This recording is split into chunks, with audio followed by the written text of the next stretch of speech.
चलिए नमस्कार बच्चों, आज हम पढ़ेंगे वर्णों का उच्चारण स्थान।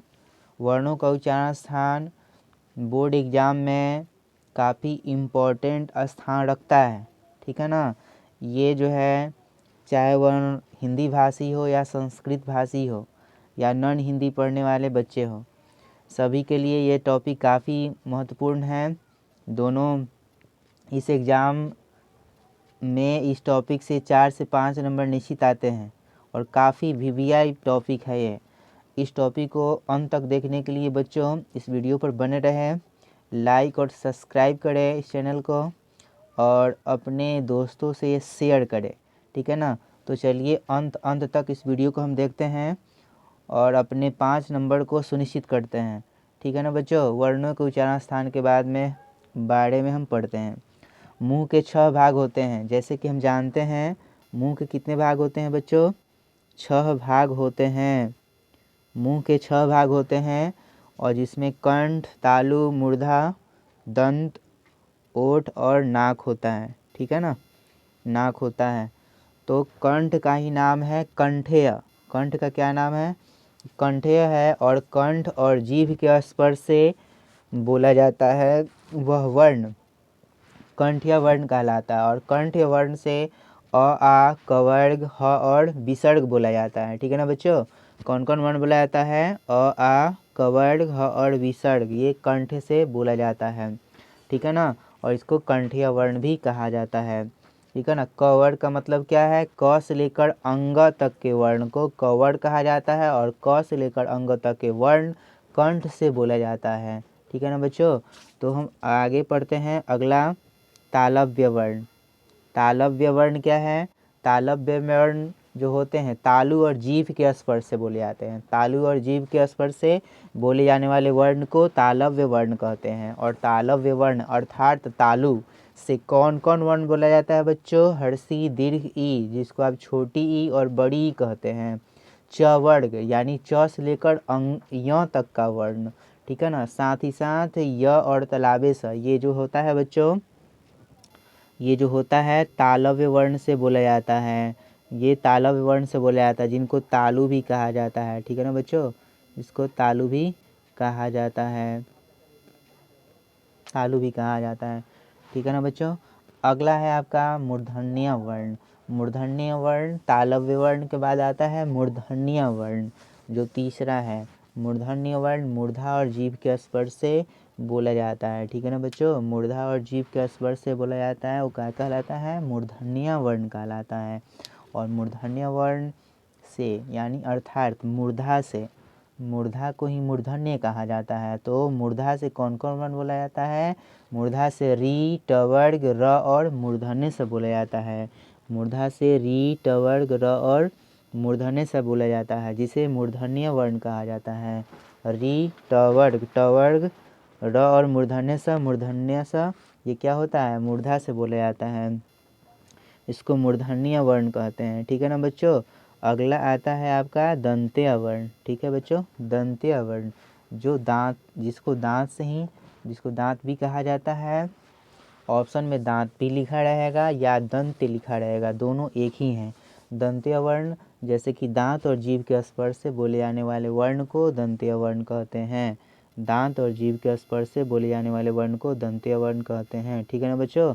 दंत्य वर्ण कहते हैं। और दंत से कौन कौन वर्ण बोला जाता है? तवर्ग, ल और दंती से बोला जाता है। तवर्ग त, थ, द, ध, न, ल और दंती स, यो दंत से बोला जाता है, अर्थात दांत से बोला जाता है। अगला टॉपिक है आपका ओष्ठेय, ठीक है ना। अगला है आपका पॉइंट ओष्ठेय। ओष्ठ यानी दोनों ओठों के स्पर्श से बोले जाने वाले वर्ण को ओष्ठेय कहते हैं। और इससे कौन कौन बोला जाता है? हर्षु, दीर्घु, पवर्ग बोला जाता है। हर्षु, दीर्घु और पवर्ग ओठ से बोला जाता है, ठीक है ना बच्चों। अगला है आपका छठा नासिका। नासिका जो नाक से बना हुआ है। नाक या नासिका दोनों एक ही हैं बच्चों। नासिका या नाक दोनों एक ही हैं। नाक से बोले जाने वाले वर्ण को नासिका वर्ण कहते हैं। इसके अंतर्गत बोले जाने वाले वर्ण कौन कौन है बच्चों? तो प्रत्येक वर्ग का अंतिम वर्ण, जैसे कि अंग, न, य, और फिर तवर्गीय न और म, ये जो है नासिका से बोला जाता है, अर्थात नाक से बोला जाता है। ठीक है ना बच्चों, ये नाक से बोला जाता है। और उसके बाद आता है आपका कंठ तालव्य वर्ण। कुछ वर्ण जो होते हैं कंठ और तालु दोनों के संयोग से मिलकर बने होते हैं।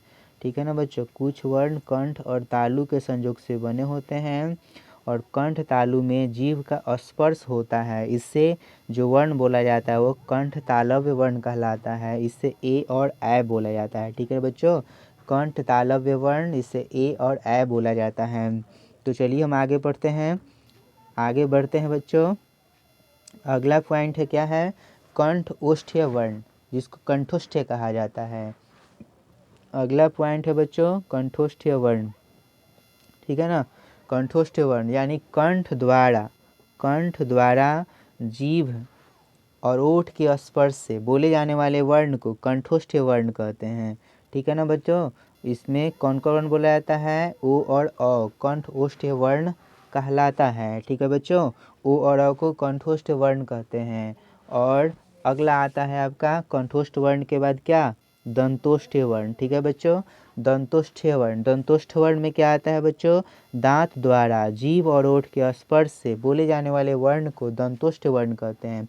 दांत द्वारा जीभ और ओठ के स्पर्श से बोले जाने वाले वर्ण को दंतोष्ठ्य वर्ण कहते हैं। ठीक है बच्चों, इसके अंतर्गत क्या आता है, व जो है दंतोष्ठ वर्ण है, जो काफ़ी VVI है बच्चों, ये कई बार पूछा गया प्रश्न है दंतोष्ठ वर्ण। ठीक है ना, दंतोष्ठ वर्ण का उच्चारण स्थान क्या होता है, व होता है, जो है ना।